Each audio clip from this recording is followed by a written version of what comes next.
ওং বিষ্ণুপাদায় কৃষ্ণপৃষ্ঠায় ভূতলে শ্রীমতে জয়পতাকা স্বামিনীতি নামিনে নমো আচার্যপাদায় নিতাই কৃপাপদায়িনে গৌরকথা ধামোদয় নগর গামতারিণে নমো বিষ্ণুপাদায় কৃষ্ণপৃষ্ঠায় ভূতলে শ্রীমতে ভক্তিবেদান্ত স্বামিনীতি নামিনে নমস্তে শাশ্বতী দেবে গৌরবাণী প্রচারিণে নির্বিশেষ শূন্যবাদী পাশ্চাত্য দেশতারিণে। 11ই ফাল্গুন 24শে ফেব্রুয়ারি সোমবার কৃষ্ণ একাদশী। এই একাদশীর নাম বিজয়া একাদশী। আর 25শে ফেব্রুয়ারি মঙ্গলবার কৃষ্ণ দ্বাদশী। এর পারণ সকাল 6:01 থেকে 9:53 মধ্যে। কোথায় কোথায় পারণের সময়: মায়াপুর 6:01 থেকে 9:53, ইম্ফল 5:40 থেকে 9:31, গুয়াহাটি 5:50 থেকে 9:40, কলকাতা 6:01 থেকে 9:53, ভুবনেশ্বর 6:09 থেকে 10:03, পাটনা 6:16 থেকে 10:07, কাঠমান্ডু 6:32 থেকে 10:22, চেন্নাই 6:26 থেকে 10:23, নাগপুর 6:37 থেকে 10:30, বৃন্দাবন 6:47 থেকে 10:37, দিল্লি 6:50 থেকে 10:39, হায়দ্রাবাদ 6:37 থেকে 10:31, ত্রিবান্দ্রম 6:37 থেকে 10:36, কলম্বো 6:24 থেকে 10:24, ব্যাঙ্গালোর 6:37 থেকে 10:34, মুম্বাই 7টা থেকে 10:54, আহমেদাবাদ 7:04 থেকে 10:56, উধমপুর 7:02 থেকে 10:49। এই জায়গায় পারণের সময়গুলো বলা হলো। এই যে একাদশী 25শে ফেব্রুয়ারি, এই একাদশীর নাম বিজয়া একাদশী। এই একাদশীর মাহাত্ম্য: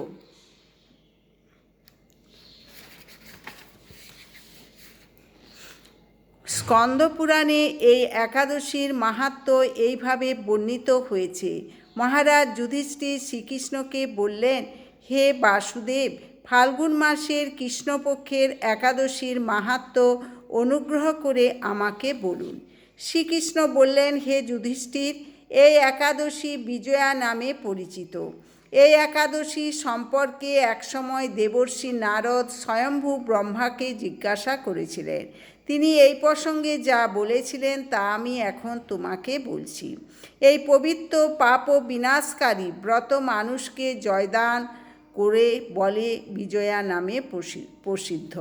এই একাদশী মানুষকে জয়দান করে বলে এর নাম বিজয়া একাদশী। পুরাকালে শ্রীরামচন্দ্র 14 বছরের জন্য বনে গিয়েছিলেন।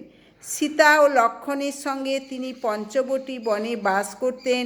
সেই সময় লঙ্কাপতি রাবণ দেবী সীতাকে হরণ করে। সীতার অনুসন্ধানে রামচন্দ্র চতুর্দিক ভ্রমণ করতে থাকেন। তখন মৃতপ্রায় জটায়ুর সাথে তার সাক্ষাৎ হয়। জটায়ু রাবণের সীতাহরণের সমস্ত বৃত্তান্ত রামচন্দ্রকে জানিয়ে মৃত্যুবরণ করে। এরপর সীতা উদ্ধারের জন্য বানররাজ সুগ্রীবের সাথে তিনি বন্ধুত্ব স্থাপন করেন। ভগবান রামচন্দ্রের কৃপায় হনুমান লঙ্কায় গমন করেন। সেখানে অশোকবনে সীতাদেবীকে দর্শন করে শ্রীরাম প্রদত্ত অঙ্গুরীয় তাকে অর্পণ করেন। ফিরে এসে শ্রীরামচন্দ্রের কাছে লঙ্কার সমস্ত ঘটনার কথা ব্যক্ত করেন। হনুমানের কথা শুনে রামচন্দ্র সুগ্রীবের পরামর্শে সমুদ্র তীরে যান। সেই দুস্তর সমুদ্র দেখে তিনি লক্ষ্মণকে বললেন, হে লক্ষ্মণ, কিভাবে এই অগাধ সমুদ্র পার হওয়া যায় তার কোনো উপায় খুঁজে পাচ্ছি না। উত্তরে লক্ষ্মণ বললেন, হে পুরুষোত্তম, সর্বজ্ঞাতা আদিদেব আপনাকে আমি কি উপদেশ দেব?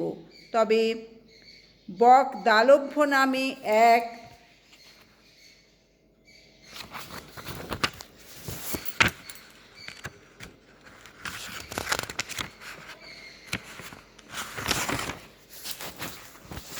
মুনি এই দ্বীপে বাস করেন। এখান থেকে 4 মাইল দূরে তার আশ্রম। হে রাঘব, আপনি সেই প্রাচীন ঋষিশ্রেষ্ঠকে এর উপায় জিজ্ঞাসা করুন। লক্ষ্মণের মনোরম কথা শুনে তারা সেই মহামুনির আশ্রমে উপনীত হলেন।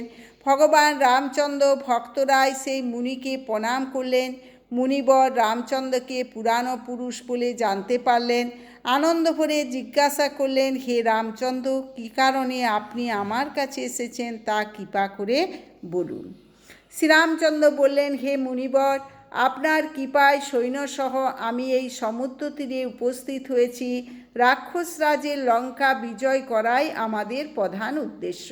যাতে এই ভয়ঙ্কর সমুদ্র উত্তীর্ণ হতে পারি তার উপায় জানবার জন্য আমরা আপনার কৃপা প্রার্থনা করি। মুনিবর প্রসন্ন চিত্তে পদ্মলোচন ভগবান শ্রীরামচন্দ্রকে বললেন, হে রাম, আপনার অভীষ্ট সিদ্ধির জন্য যে শ্রেষ্ঠ ব্রত করণীয় আমি তা বলছি। ফাল্গুন মাসের কৃষ্ণপক্ষের বিজয়া নামক একাদশী ব্রত পালনে আপনি নিশ্চয়ই সৈন্যসহ সমুদ্র পার হতে পারবেন। এই ব্রতের বিধি শ্রবণ করুন। বিজয় লাভের জন্য দশমীর দিন সোনা, রূপা, তামা অথবা মাটির কলস সংগ্রহ করে তাতে জল ও আমপাতা দিয়ে সুগন্ধি চন্দনে সাজিয়ে তার উপর সোনার নারায়ণ মূর্তি স্থাপন করবেন।